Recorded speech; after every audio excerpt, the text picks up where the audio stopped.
Olá, mulheres positivas! Hoje, uma personagem mais que especial. Se você não a conhece, eu tenho certeza que você vai sair desse programa completamente apaixonada. Ela se chama Pequena Lô, ou melhor, Lohane Silva. Seja muito bem-vinda, Mulheres Positivas. Depois de 5 anos se encontrando de novo, né? 5 anos, eu fiquei 5 anos chavecando a Pequena Lô. Ela me deu uma entrevista 5 anos atrás. Eu fiquei 5 anos paquerando ela, porque ela ficou tão famosa que ela não tem mais tempo. Mas deu certo. Estamos aqui de volta. Deu certo. 5 anos depois.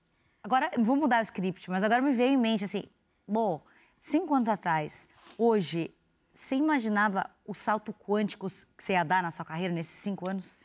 Não, principalmente quando eu olho lá atrás, porque eu estou comemorando 10 anos de carreira esse ano. Porque eu comecei mesmo em 2015, mas era por hobby, diversão, vamos dizer assim. E depois que virou realmente uma profissão, que eu entendi como é que estava acontecendo, que tudo estava fluindo. Mas 5 anos, quando eu falo que são... Eu tenho 2 momentos de carreira. Eu acho que eu comemoro os 10 anos, mas eu também comemoro os 5. Porque em 2020 foi quando tudo virou a chave, realmente. E eu não imaginava, porque a gente vê, eu sempre falo que fama é diferente de sucesso, né? O sucesso, ele é mais complicado em questão de você tem que se renovar todo dia, tem que se modificar, porque para manter ali. E a fama, ela passa muito rápido, dependendo como que vai as coisas fluindo, assim. E eu gosto do sucesso, né? Porque amanhã, se tudo, por exemplo, no futuro, eu vou deixar alguma coisa registrada sobre mim.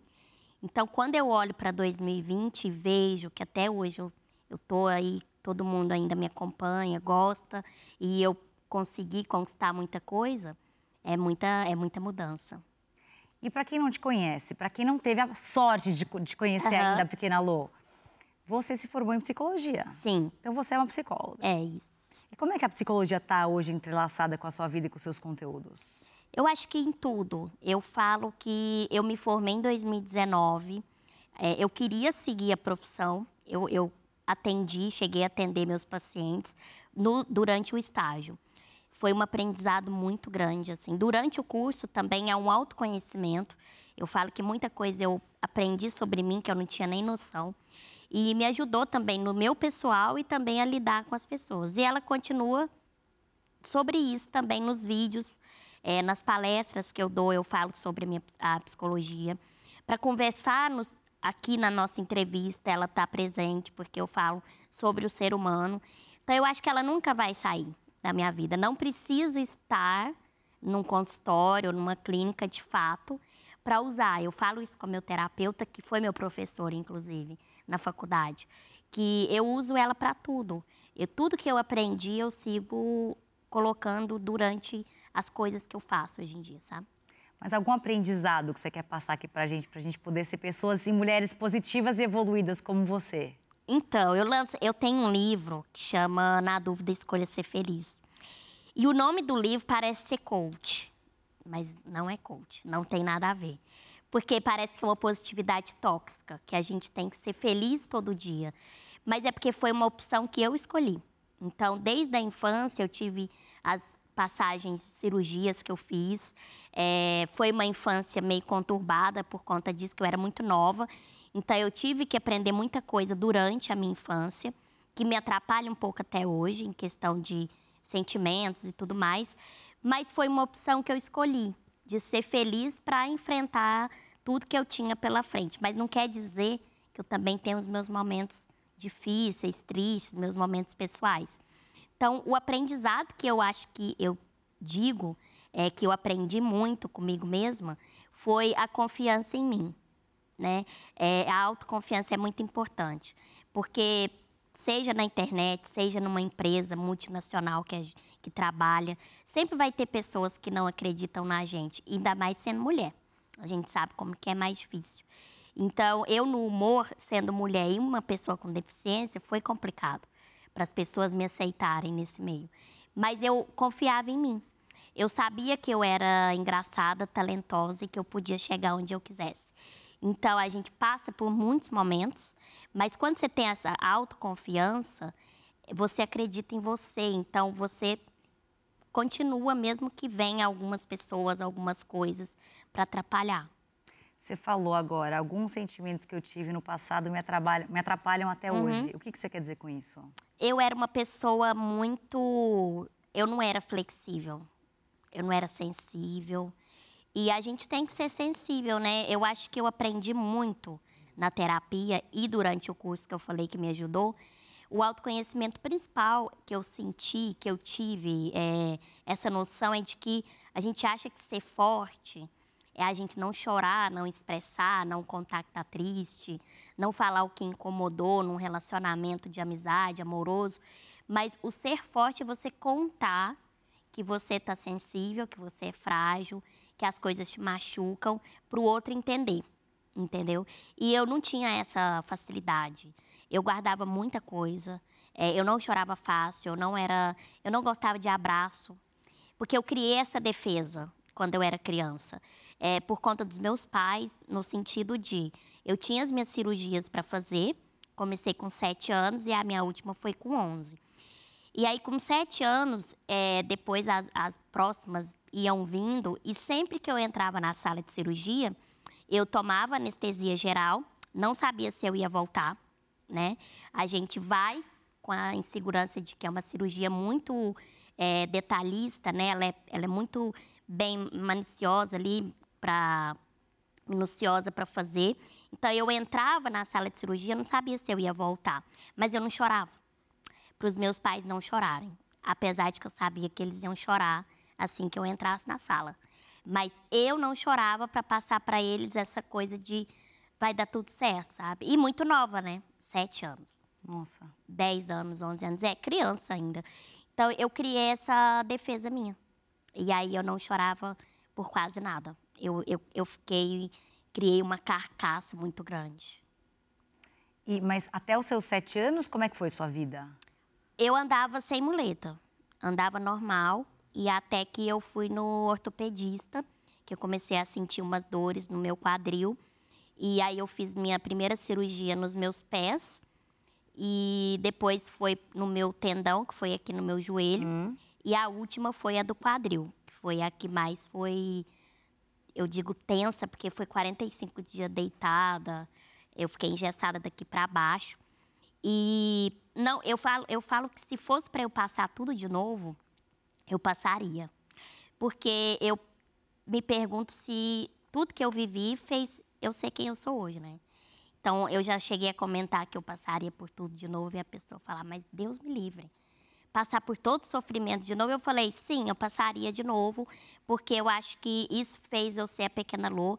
Eu fico perguntando, será que se eu nascesse de outro jeito, tivesse nascido de outro jeito, eu seria a pequena Lô hoje? Não sei. Né? Com certeza não. Eu não sei. Então, tudo que eu passei até hoje foi para eu ser quem eu sou hoje.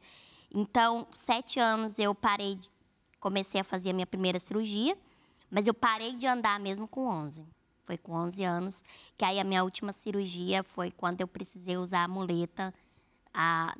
Dali para frente eu não consegui voltar a andar sem o apoio mais. Lô, e tem uma frase sua que você diz. Para mim não é um peso, é uma responsabilidade. Sim. Eu queria que você falasse um pouco sobre essa frase sua. É porque o peso, quando a gente fala que algo é um peso, é uma coisa que você tem que carregar com dificuldade. Ai, não gosto de fazer. E aí eu tenho que carregar esse peso nas minhas costas. E eu não vejo como um peso. Hoje, para mim, a minha carreira é uma responsabilidade que eu vejo, porque tudo que eu falo, eu tenho que tomar cuidado. Porque influenciadora já fala o nome, você influencia quem está te assistindo. Então, se eu mostrar coisa errada, eu vou estar influenciando as pessoas que estão me acompanhando. E o meu público, ele é diverso. Ele tem criança, ele tem adolescente, ele tem o idoso. Então, vai da criança até o idoso, diversas idades. Então, eu tenho que ter esse cuidado. Então, eu vejo como responsabilidade, que é o que a maioria também vê, eu acho, dessa forma de ter cuidado no que você fala. Tem que ter filtro do que eu vou postar. Não é tudo que eu acho que eu tenho que expor, né? E tem que participar também das coisas importantes. Então, se você quer influenciar, eu tenho que falar o que eu acho e o que eu sei que é certo, no caso. Então, tem muita coisa que vai contra o meu caráter, mas que todo mundo faz, que eu não vou fazer, porque vai contra o que eu acredito. Então, e o que eu aprendi também durante minha vida toda, minha criação, a criação dos meus pais. Então, eu acho que, para mim, é uma responsabilidade por isso. Porque eu tenho que saber o que eu vou falar pro outro. E Lô, você estava me dizendo também fora do ar que você não teve referências na sua época. Não. E, de fato, quando eu penso... Primeiro que não existia, nem quando eu era adolescente, nem celular tinha, Sim. né? Mas eu via poucas pessoas com PCD, né? Pessoas PCD na TV, nos jornais, acho que pouco se falava, né? Acho que talvez, não sei, de alguma maneira a imprensa não falava muito a respeito, ou falava, mas não existiam grandes figuras, né? Eu queria que você contasse um pouco sobre essa realidade e também sobre a felicidade de você ter hoje esse papel aí que você representa aí tantas pessoas que talvez foram caladas por muito tempo. Eu acho, silenciadas a ponto de... Eu acho que muita gente, antigamente, ainda tem hoje em dia, medo de sair, medo de se expor, porque a gente sabe que as pessoas são muito maldosas, então tem muita gente preconceituosa ainda. A gente vê um lado só da moeda. Então, quando a gente olha para a internet e vê hoje muita gente com deficiência se expondo, sendo criador de conteúdo, eu fico muito feliz com isso. Porque lá atrás, quando eu comecei, eu não tive uma pessoa que eu me...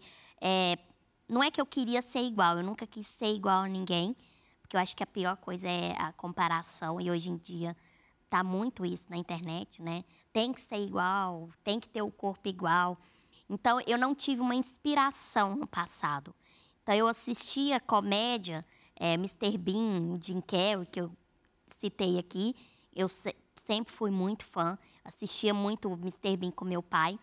Mas eu não tinha uma pessoa ali com deficiência que eu olhasse e me perguntava, né? Nossa, eu posso ser igual a essa pessoa. Posso estar na televisão, num filme, numa novela. Sempre pessoas com deficiência que eu via interpretando na novela, no filme, era uma pessoa que não tinha deficiência interpretando uma pessoa que tinha deficiência. E sempre nesse papel de vítima, de falar da deficiência da pessoa. Então, assim, uma pessoa com deficiência interpretando a pessoa com deficiência mesmo. Colocando ela no papel que ela não consegue fazer nada, ela não pode ter vida social. Então, era nesse lugar, sempre que eu via. E aí, isso é ruim, né? Porque você meio que já sabe que você é uma parte excluída da sociedade. E ainda te coloca como forma inferior, que você não consegue fazer nada. E eu sempre tive essa mente de que eu ia morar fora, eu ia fazer faculdade, não ia morar com os meus pais. E eu sempre tive isso na minha cabeça, até que eu mudei de cidade. Com 17 anos, fui morar com as minhas amigas. Então, quando eu comecei a aparecer na internet, eu fiquei com muito medo de o que as pessoas iam pensar, se eu ia receber muito hate. E eu recebi, né? Mas a maioria gostou, que me pegou de surpresa. E aí eu falei, se a maioria gosta, então quem não gosta que morda as costas, né?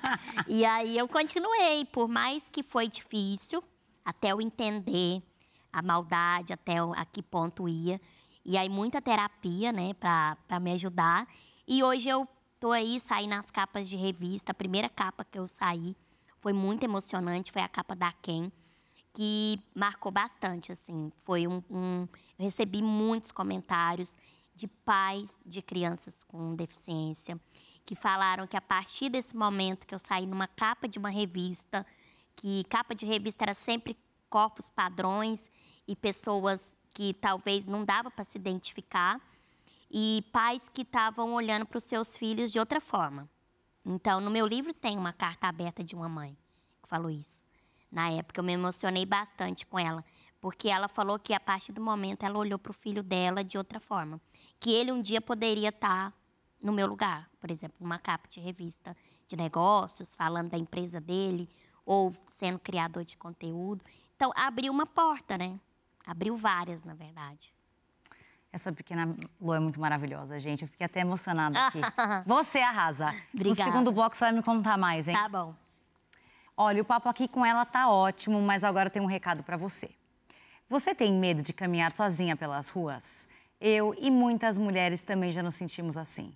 Por isso, em 2022, a TIM e o Mulheres Positivas criaram o Caminho Delas, uma funcionalidade de geolocalização no app Mulheres Positivas que mostra rotas seguras nas cidades. Com essa e outras iniciativas, a TIM atua diariamente para construir uma sociedade mais justa e segura para todas nós. E demos mais um passo. Agora, as lojas da TIM são locais seguros para você, mulher que passa por situações de violência. Baixe o app do Mulheres Positivas e conheça o caminho delas. TIM, imagine as possibilidades.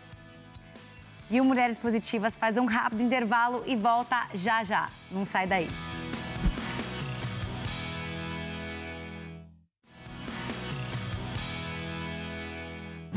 E o Mulheres Positivas está de volta com ela, a pequena Lô. Falei pra vocês que iam se apaixonar por ela, porque não tem personagem mais carismática, inspiradora, uma psicóloga. Eu queria levar a pequena Lô pra minha casa. A mãe dela tá aí, ela vai ficar brava comigo, mas eu queria levar ela pra minha casa, porque ela é muito incrível, inteligente, engraçada. Obrigada. Eu choro de rir com o seu Instagram, juro, ele é muito engraçado. Que bom, que bom. Mas de verdade, assim, humor e timing de humor não é pra qualquer um, né? E você realmente tem na essência. Fazer rir é difícil. Te acho muito engraçada, Obrigada. muito.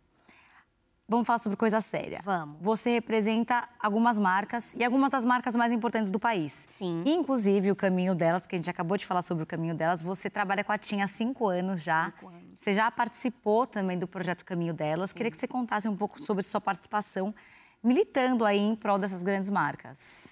Eu acho que a TIM foi uma das primeiras, tanto que a gente está aí há 5 anos. É uma parceria de longa data. E espero que continue, porque realmente a gente já criou um laço, um carinho muito grande.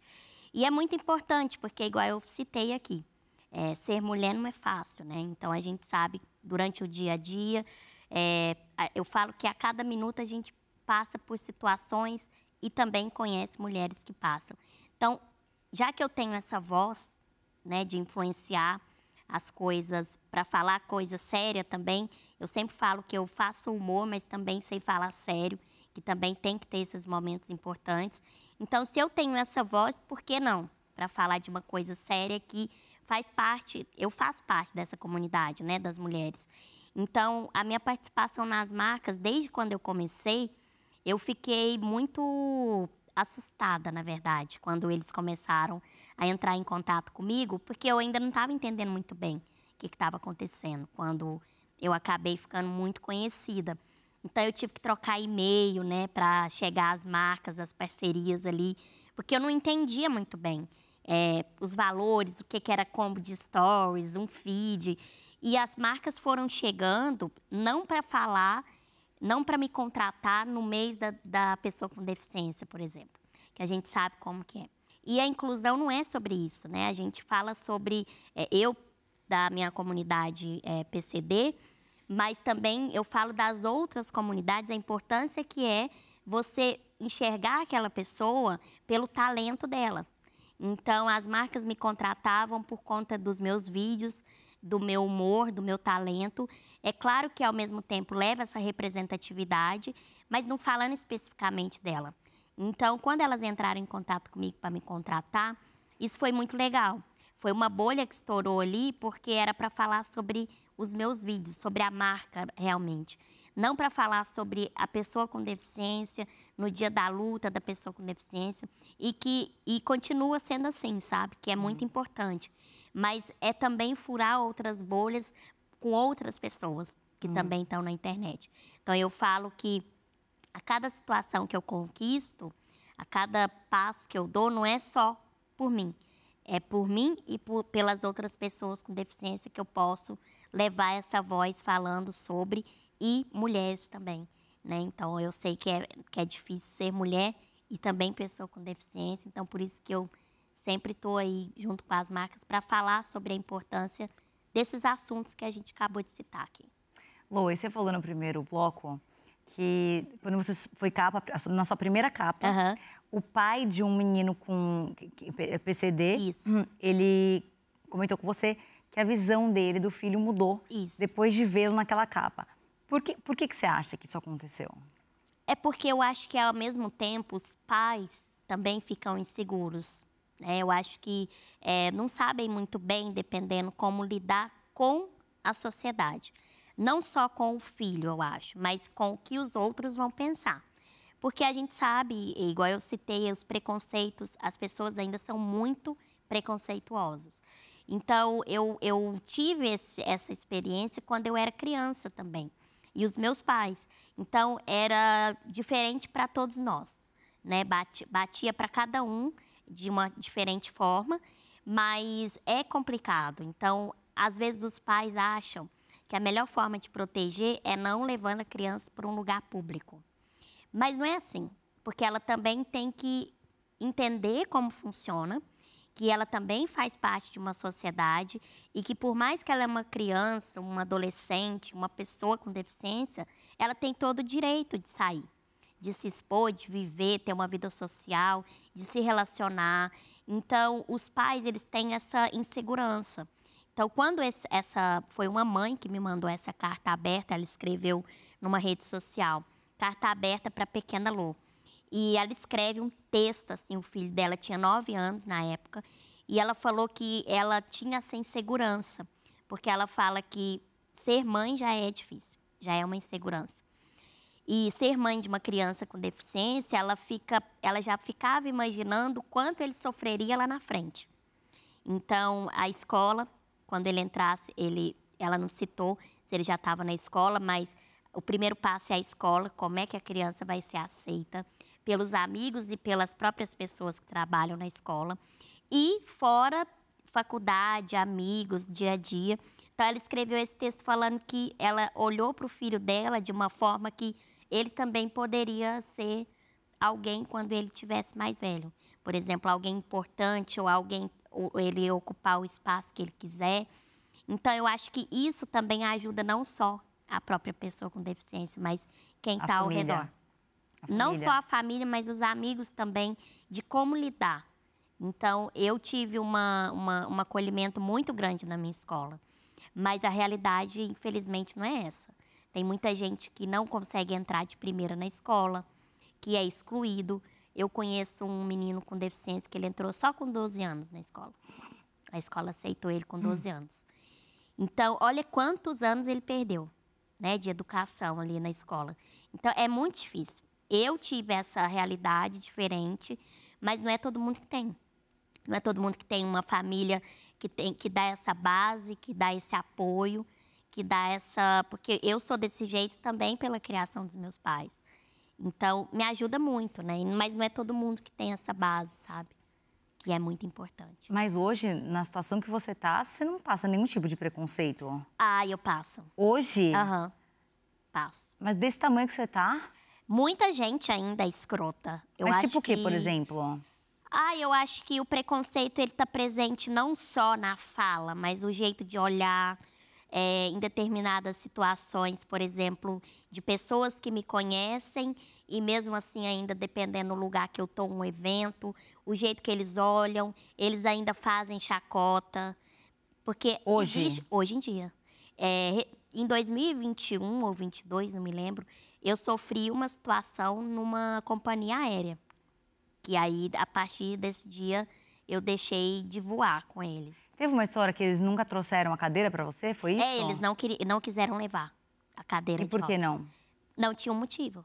Eles falaram, não vamos levar e acabou. Não levava por conta da bateria. Dizendo que eu já tinha ido pro Rio de Janeiro com essa companhia. Eu tinha ido. E aí, na volta, eles não quiseram me levar. Então, eu já tinha ido com essa companhia, com a minha moto, e no retorno eles me barraram. O piloto não quis. Que absurdo. Simplesmente o comandante não quis. E você processou eles? Não processei porque eu não queria desgaste. Depois que me explicaram como é que ia ser o processo, falei, vai ser uma dor de cabeça. Mas tá aí até hoje. Eu acho que só de... explodiu em todos os lugares no dia que aconteceu isso. Eu dei várias entrevistas, saiu em vários lugares. E eu acho que isso já vale muito, sabe? Essa exposição já... E é uma companhia famosa. Então, para mim, não faz sentido mais se eu não posso estar ali. Claro. Mas eu resolvi falar porque se eles fizeram isso comigo... Fazem com outras pessoas. Imagina com as outras pessoas Com que certeza. não têm essa voz, que consegue expandir o assunto. Então, no dia, eu fiquei muito nervosa com eles. Fiquei muito. E chateada ao mesmo tempo. Porque eu falei, gente, a que ponto, né? E é humilhante, porque eu estava dentro do avião já, os passageiros todos no avião, o avião atrasando, porque o comandante falou que não tinha o laudo lá, que é o NOTOC, que chama, que é tipo uma documentação que tem que fazer toda vez que eu vou voar no check-in. Então, tinha feito tudo. Aí teve um cara que veio com um livro enorme falando que eu não poderia voar. E na minha motinha, que não era essa, era outra, tem o símbolo já de que eu posso voar com ela. Porque elas já são feitas para ir no avião. Então, foi realmente um capacitismo ali. E eles te fizeram descer? Eu desci do avião. Não. Desci do avião. E ainda não era o finger, era a escada. Ah, não.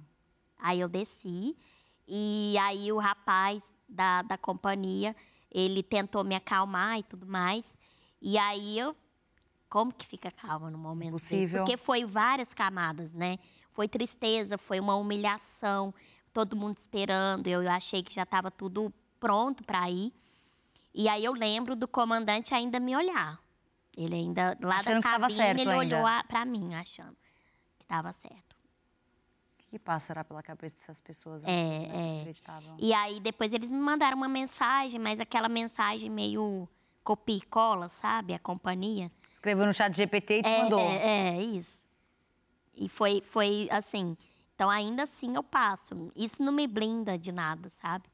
Mas isso é legal, ao mesmo tempo, eu falar, porque para ver como que é. Não, com certeza. Para as pessoas terem noção da realidade que existe hoje. Sim. Agora, Lô, que mensagem que você deixaria para as meninas, mulheres, até homens que estão te assistindo, porque a gente tem um público bom de homens que assistem Mulheres Positivas. Obrigada a vocês, homens, que nos assistem. Mas deixa uma mensagem pra gente. Eu acho que principalmente para as mulheres, igual eu estava falando, com a comparação na realidade que a gente vive hoje. Porque eu acho que a mensagem que fica, a não comparação é muito importante para não frustração vir, sabe? Que eu acho que hoje em dia a gente vive eu contei aqui da capa de revista, e quando eu saí na capa de revista, por que para mim foi tão importante sendo mulher? Porque eu furei uma bolha também não sendo padrão. O meu corpo não é padrão. E não quer dizer que eu não me aceite, entende? Então, hoje, infelizmente, a gente se compara muito ao outro. E não só no nosso dia a dia, mas a internet faz a gente se colocar nesse lugar. Então, hoje em dia, para você ser bonita, ser aceita, você tem que ter um corpo X, você tem que ter um cabelo desse jeito. E aí você acaba não se olhando, você não está se agradando. Você está agradando os outros para você ser aceita em determinada roda de amigos. E aí chega um ponto que você se perde, sabe? Você se perde de você mesma. E uma das coisas principais que eu sempre falo, que eu mantenho, porque é o que me trouxe nesse lugar, é a minha essência. Se eu perder isso, eu perco todo o meu trabalho. Então, eu nunca fui essa pessoa de seguir tendências, porque eu tenho que estar, por exemplo, a moda. Eu uso muito tênis, eu não uso salto. E aí a mulher, ela tem essa coisa de usar salto e eu não consigo, porque não me deixa confortável. Então eu vou usar uma coisa para agradar o outro, sendo que eu vou ficar com dor a festa inteira no meu dedo, no meu pé. Então, eu não gosto disso, sabe? De colocar numa caixinha para ser aceita. Então, eu acho que a não comparação é uma dica que eu sempre dou, porque às vezes a gente é arrastada automaticamente, sabe? E isso traz a gente para um buraco muito grande. Muito grande. Esse seu sapato tá maravilhoso, esse seu tênis aí. Obrigada. Tá super confortável. Eu faço coleção, né? Porque aí eu tenho que usar em vários eventos de acordo com as minhas roupas. E é uma das minhas marcas também. Usar o tênis, mesmo que é com vestido, com uma roupa que é muito chique, ou uma sapatilha, um outro sapato que eu fico confortável. E o meu stylist, desde o início, ele sempre aceitou a ideia. Ele nunca fez com que eu tivesse que usar para eu me tornar elegante. Ele sempre se adaptou de acordo com o que eu queria também. Você tá super elegante, pequena Lô. Obrigada. E para fechar nossa entrevista maravilhosa, eu espero te encontrar de novo, não daqui a 5 anos, mas antes. Isso, por favor. Um livro, um filme e uma mulher que você admira, por favor. Ai, uma mulher que eu admiro, eu vou falar a Tata Werneck, porque é uma inspiração para mim desde que eu comecei. Como mulher no humor, né? Então, eu acompanhei a carreira dela, dessa dificuldade de ser mulher no humor, que a gente sabe que não é fácil, e hoje ela tá aí conhecidíssima, sou muito fã. E um livro pode ser o meu mesmo? Claro. O meu mesmo, Na Dúvida, Escolha Ser Feliz, que é a minha história toda. E um filme, pode ser uma série, que eu gosto muito, Atypical, que fala sobre o autismo. Então, é uma série que eu acompanhei durante o meu curso e que a gente aprende muita coisa ali. Inclusive sobre o amor e essa diferença que a gente tem entre as pessoas, sabe? Que é essa diferença que faz a gente ser quem a gente é. Então, acho que é isso. Pequena Lu, você é maravilhosa. Parabéns pelo seu trabalho. Obrigada. Parabéns por inspirar aí tantas pessoas que às vezes nem acreditavam mais nelas mesmas e vendo você encontraram força, estão lutando e sabem que podem se tornar até uma mulher como você, de repente, uma manhã. Obrigada. Sucesso para nós. Prazer estar aqui com você de novo e que a gente não demore 5 anos mais. Eu vou atrás de você, até você voltar, Pequena Lu. Pode ir. E o Mulheres Positivas de hoje fica por aqui. Eu conversei com a Pequena Lu, mais que inspiradora. Lembrando que você pode rever essa e outras entrevistas no nosso canal do YouTube. E a gente se vê na próxima semana com mais uma Mulher Positiva. Até lá!